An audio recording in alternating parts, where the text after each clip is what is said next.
예수께서 성령의 충만함을 입어 요단강에서 돌아오사 광야에서 40일 동안 성령에게 이끌리시며 마귀에게 시험을 받으시더라.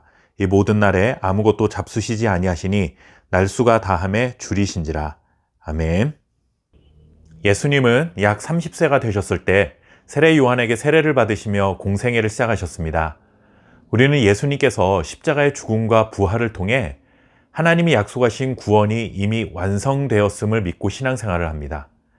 그렇기 때문에 예수님이 어떤 분이신지에 대해 큰 고민 없이 받아들이고 있습니다. 그러나 예수님이 이 땅에 사셨던 약 2000년 전 사람들은 우리와 조금 입장이 달랐습니다.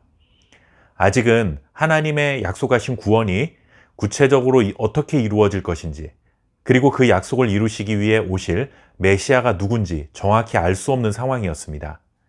당시 사람들은 예수님에 대해 그냥 평범한 목수로 살았던 요셉과 마리아의 아들 정도로만 생각했지 예수님이 하나님의 아들일 것이라는 생각은 하지 못했을 것입니다.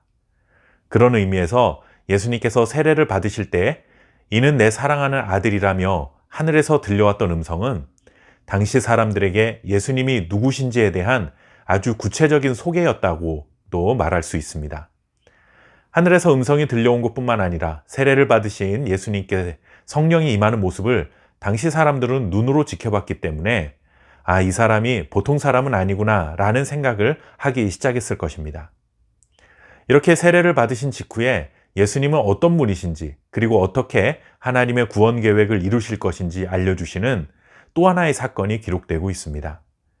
예수님께서 40일 동안 광야에서 금식하시고 마귀에게 시험을 받으신 사건입니다. 우리가 너무 잘 아는 아주 익숙한 내용입니다. 예수님께서 40일을 금식하신 이후에 마귀에게 3가지 시험을 받으셨습니다. 하지만 예수님께서는 구약에 기록된 하나님의 말씀으로 3가지 시험을 물리치셨습니다. 그러니 우리도 마귀의 유혹을 이기기 위해서는 하나님의 말씀으로 무장하고 살아야 한다라는 내용의 설교를 거짓말 조금 못해서 100번도 더 들었을 것입니다. 이렇게 우리에게 익숙한 설교가 잘못되었다는 것은 아니지만 처음에도 말씀드렸던 것처럼 예수님께서 마귀의 시험에서 승리하셨다는 것은 예수님이 어떤 분이신지, 그리고 예수님이 어떻게 하나님의 계획을 성취하실 것인지를 보여주시기 위한 사건이라고 했으니 오늘은 그런 측면에서 말씀을 살펴보겠습니다. 첫 번째, 돌을 떡으로 만들어라 하는 시험은 예수님이 가지고 계신 능력을 엉뚱한 곳에 사용하게 만드는 시험이었습니다. 예수님은 우리와 똑같은 인간의 몸을 입으셨지만 하나님의 아들이시며 동시에 하나님과 동등하신 분이십니다. 하나님은 무에서 유를 창조하신 창조주이시죠. 그렇다면 예수님도 창조주와 동일한 능력을 가지고 계셨습니다. 사실 돌을 떡으로 만드는 것쯤은 속된 말로 식은 죽 먹기보다 쉬운 일입니다. 하지만 예수님께서 가지고 계신 창조주의 능력은 그런 식으로 사용하기 위한 것이 아닙니다.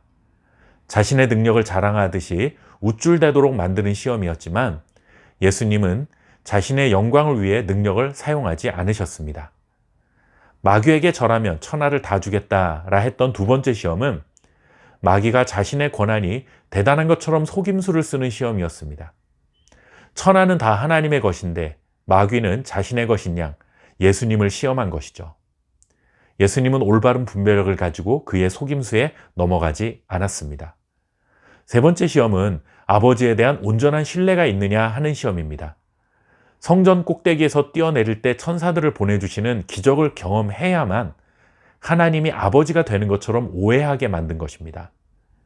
하나님은 그런 기적의 유무와 상관없이 아버지인 것이지 아버지로서 확실한 증거를 보여주어야만 아버지로 믿을 수 있는 것이 아닙니다. 예수님은 하나님에 대한 온전한 신뢰가 있었기 때문에 마귀의 말을 듣고 하나님을 테스트할 필요가 없었다는 것입니다. 결국 이 3가지 시험을 통해 예수님은 하나님을 아버지로 온전히 신뢰하고 있는 하나님의 아들이라는 사실을 다시 한번 보여줍니다. 그리고 하나님의 뜻이라는 명분으로 자신이 가진 능력을 자랑하듯 사용하지 않으시고 언제나 하나님의 뜻을 우선순위에 두시는 모습으로 하나님의 구원 사역을 완성하실 것이라는 의지를 보여주셨습니다. 시험을 이기는 길은 아버지에 대한 온전한 신뢰를 갖는 것입니다. 우리에게도 끊임없이 다가오는 마귀의 유혹을 하나님 아버지에 대한 온전한 신뢰를 가지고 승리할 수 있기를 바랍니다. 감사합니다.